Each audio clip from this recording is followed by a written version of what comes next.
자, 제목 하나님의 언약과 할례. 예. 17장 1절부터 5절에서 하나님과 여호와의 이름이 혼용되고 함께 쓰여짐에 대해 살폈습니다. 첫 하나님의 언약은 아브라함에게 축복하심과 이름을 아브람에서 아브라함으로 부르시는 것입니다. 예.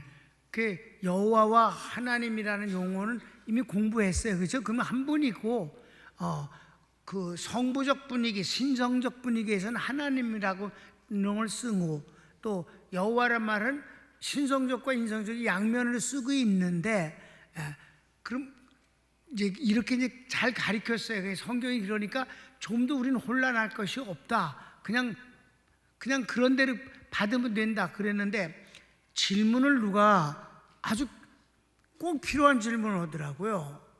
그게 무슨 질문이냐면 그러면 목사님, 물론 그 선교사님 중에서 질문하는 거예요. 우리가 주님의 호칭을 할 때 여호와라고 부르는 것과 하나님이라는 것과 그것이 어떤 것으로 부르는 것이 좋겠습니까? 이렇게 질문하는 거예요.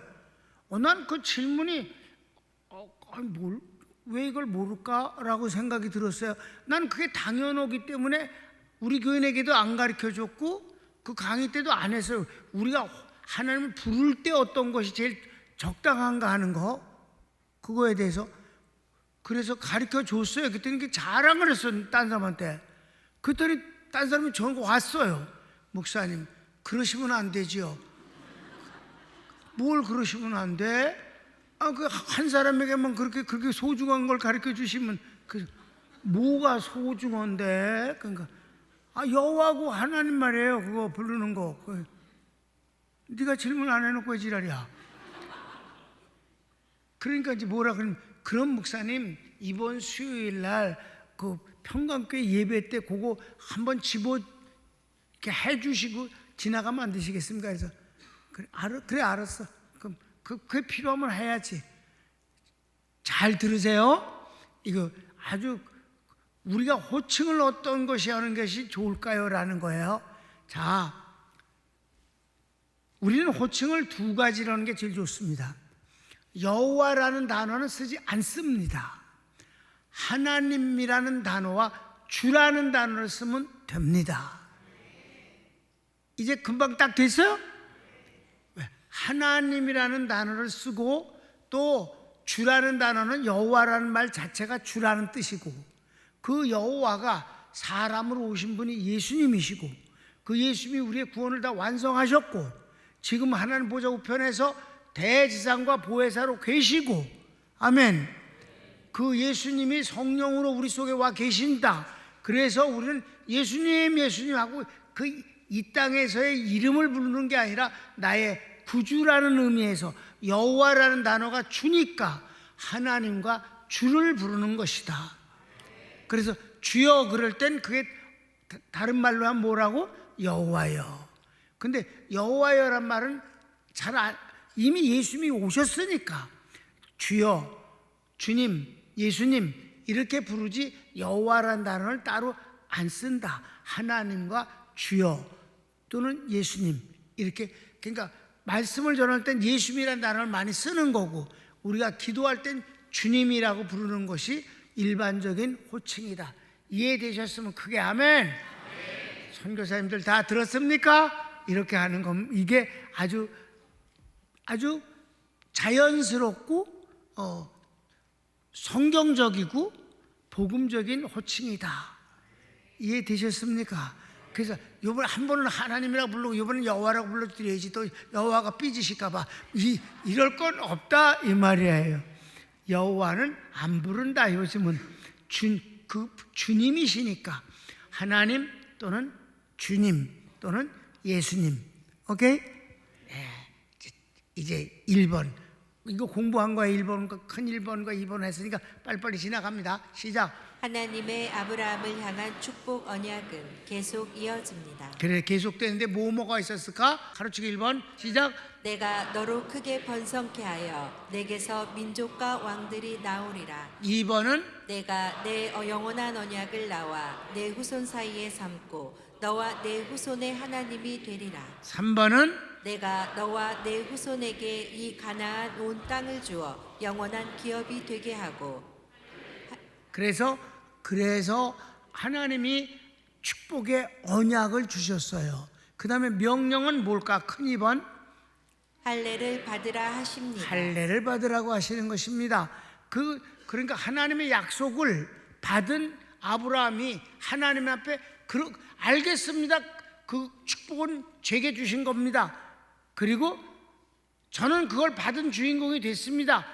그것을 확인하는 방법이 할례니라. 할례는 너는 내 것이다, 내 백성이다 하는 것을 몸으로 표시를 내서 영원한 증거로 삼는 것이 할례입니다. 가로치기 1번 나의 언약을 너와 내 후손은 대대로 지키라. 네, 그게 뭔가? 2번 너희 중 남자는 다 할례를 받으라. 이것이 나와 내 후손 사이에 지킬 언약이니라. 이렇게 됐어요. 그런데 여러분 참 사도행전 15장에 예루살렘 총회에서 이렇게 하나님이 정한 약속이고 증거인데도 불구하고 율법 지키지 않아도 된다, 구원과 상관없는 일이며 할례도 필요 없다 라고 결정하는 일은 보통 일이 아닙니다. 이건 혁신입니다. 아멘. 그러니까 유대인들이 방방 뛰고 연병을 하는 건 당연한 것이에요, 사실. 그런데 그것이 복음이니까 거절할 수 있었다는 것이지. 그걸 여러분 가만히 생각을 해보면 이렇게 하나님이 정하신 명령이고 언약의 증거입니다. 그거 이방인들 왜 필요 없을까? 할례가 아주 필요 없다고 하지 않았어요? 디모데에게는 할례를 행했잖아. 그렇죠? 디도에게는 안 했잖아. 왜? 이방인이니까. 그거를 바울이 복음적인 면에서 딱딱 구분을 하고 분리할 수 있었다는 건, 그리고 그걸 행할 수 있는 배짱이 보통이 아니다. 우리가 예배를 드리기로 작정으로 생명 바쳐 예배를 드려서 하나님은 우리에게 유언의 복을 주셨고, 장로 제도가 비성경적이니까 우리 교회는 장로 제도라는 것을 없애버리고 우린 그냥 서울 평강교회로 존재한다. 그래도 소속은 장로교단에 소속은 하고 있다. 이것도요. 그런데 이거에 대해서 시비 거는 놈이 하나도 없다는 것도, 이것도 보통 일이 아니야. 사람들이 그걸 참 이상스럽게, 그래서 교단에서 아무 말도 안 해? 아무 말도 안 해, 진짜. 그거 참, 평생 담임 목사 받은 거 교단에서 말 안 해? 말 안 해. 그것도 참 이상스러운 일이야. 이것도 하나님의 유월이야. 그렇지 않습니까? 이게 보통 일 아니에요, 이거 사실. 이게 문제가 되려면요, 신문에 나고 야단해야 돼, 교단 신문에. 근데 안 나. 우리 교회는 진짜 참 이상해. 하나님의 은혜일 수밖에 없다. 이게 그냥 문제가 안 됐으니까 그런가 보다 그렇지만 이거 보통 일 아닙니다. 그러니까 친구가 그랬어요. 나 평생 담임 목사 받았을 때 그 교단에서 문제 안 삼을까? 그래서 왜 문제 삼어? 그냥 온 교인들이 다 그렇게 했는데. 그래도 교단 헌법이 있잖아. 교단 헌법이 뭔데? 그게 성경이야? 나 그랬더니 그래도 이게 교회가 만들어서 법으로 만든 건데 어쩌고 그러더라고요. 글쎄 모르네. 뭐 기다려 봐야지 뭐라 그러는지. 지금까지 말 안 한다 이 말이야. 10년이 지났으니까 그 새끼들도 잊어먹었을 거야. 지나갈까? 그래서 이 할례가 이렇게 하나님 명령하신 건데도 필요 없다. 이거 보통 일이 아니다는 거지. 복음이 중요한 거다. 3번 할례는 남자 양피를 베어내는 것으로 너희 자손뿐 아니라 돈 주고 산 자들도 태어난 지 8일 만에 할례를 할지니 내 언약이 너희 살에 있어 영원한 언약이 되느니라. 네, 4번 할례를 받지 않는 자는 백성에서 끊어지리니 그가 내 언약을 배반하였음이니라. 이렇게까지 하셨는데도 불구하고 예수님이 구원을 완성하실 때, 왜냐하면 이들이 뭐가 잘못일까? 할례가 구원과 연결을 시키기 때문에, 할례를 받지 않으면 구원을 받을 수 없다고 하니까 이건 할례가 구원이 되는 것이 수단이라면 말이 안 되는 거지. 예수님만이 우리의 구원의 조건이 되고 수단이 되는 건데, 그래서 그네들이 그런 말 안 했으면 그냥 놔뒀을 거예요, 자유롭게. 그런데 그것이 조건이 되기 때문에 조건은 없다 하니까, 그러니까 율법도 할례도 때려치워라. 오직 예수님만이 우리의 구원이시다.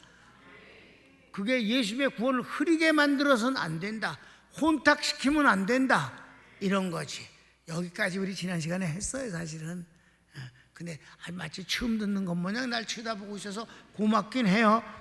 그래서 그 다음을 봅시다. 하나님께서 아브라함의 아내에게 축복의 약속을 하십니다. 이건 하나님이 아브라함에게 약속을 하시더니 이번엔 아내에게 약속을 하시는데, 사실은 아내에게 약속을 하는 건데 대화는 아브라함하고 하는 거예요. 내용은 아내에게 하는 것입니다. 방법이 그래. 자, 가로치기 1번. 하나님께서 아브라함에게 내 아내의 이름을 사레라 하지 말고 이제부터는 사라라 하라 하십니다. 이름을 바꿔줬어요. 아브라함에서 아브라함이라고 바꿔주신 것이 이제 이 1절에서 5절 사이에 나타난 것이라면, 이번에는 아내의 이름까지도 바꿔주셨다. 호칭이라는 것이 중요한 거예요. 호칭이. 지금 중요한 거. 교회 이름도 난 중요하다고 생각하는데, 하나님이 응답을 주시기 때문에 주신 것이라서 난 진짜 긍지를 갖고 감사합니다. 그냥 골라 잡아서 아무거나 지은 게 아니라 하나님이 응답을 주셨으니까, 그것도 제주도에서 폭풍 가운데서 응답을 주셔서 진짜 어찌 내가 그걸 잊겠소. 그 바닷물이 그 포말과 함께 그렇게 거품과 함께 얼굴을 때리던 그 생각이 엊그제 같다. 하나님의 응답은 안 잊어먹어져요. 안 잊어먹어져. 그러니까 여러분 50년 만에 그 자리를 겨우 찾아갖고 사진 찍어갖고 온 거잖아. 그런 거예요. 그런데도 불구하고 복음이 더 우선이다. 여기 할례부터 더 우선이다. 그래서 내가 2번. 사라에게 복을 주어 내게 아들을 낳아주고 여러 민족의 어머니가 되게 하고 여러 왕이 그녀에게서 나리니 하십니다. 그래요. 그래서 성경을 읽읍시다. 내가 그에게 복을 주어 그로 내게 아들을 낳아주게 하며 내가 그에게 복을 주어 그로 열국의 어미가 되게 하리니 민족의 열왕이 그에게서 나리라. 어마어마한 축복이다 이 말이에요. 여기 이 이삭에 대한 축복의 내용과 나중에 이스마엘에 대한 축복의 내용이 아주 격이 차이가 나요. 왜냐하면 똑같은 아들이잖아. 육신의 혈적으로는 똑같잖아. 아브라함 장에서 보면. 그렇죠? 그런데다 이스마엘이 먼저 났잖아요. 얘는 아직 태어나지도 않았잖아, 이삭은. 그러니까 얼마나 그 이스마엘에 대한 애틋한 마음이 아브라함에게 육신이니까 있지 않겠소. 그래, 그건 이제 나중에 비교해서 보겠습니다. 그래서 3번. 아브라함이 하나님 말씀을 듣고 엎드려 웃으며 마음속으로 내가 100세고 아내가 90세인데 어찌 자식을 낳을까 하며 하나님 이스마엘이나 하나님 앞에 살기 원합니다 라고 합니다. 그래, 나이가 지금 몇 살인데 이제 99이나 됐는데, 그리고 아내도 그렇고, 근데 무슨 어떻게 아기를 낳을까? 이건 이제 속으로만 생각한 거예요. 그러면서 하나님 앞에 입을 열어서 여기서는 여호와입니다. 18장은 여호와에 다. 왜? 여호와는 인성적인 면이잖아. 이 17장이지. 17장은 하나님이야. 18장은 여호와고. 아셨죠? 그러니까 할례, 언약 이런 거는 하나님이 하시는 거예요. 아멘. 그다음에 식사 나누고, 그다음에 너 웃었지? 안 웃었나이다. 웃었어. 이런 건 여호와야. 이해됐습니까? 아주 인성적으로 이렇게 따뜻한 대화 뭐 이런 거는 여호와예요. 하나님은 떡떡 정해져 있어요. 권위 있게. 17장은 하나님이에요. 그래서 아까 내가 18장을, 왜냐면 18장하고 자꾸 이렇게 연결이 돼요. 왜냐면 내가 오늘 18장 해야 되는 날이거든.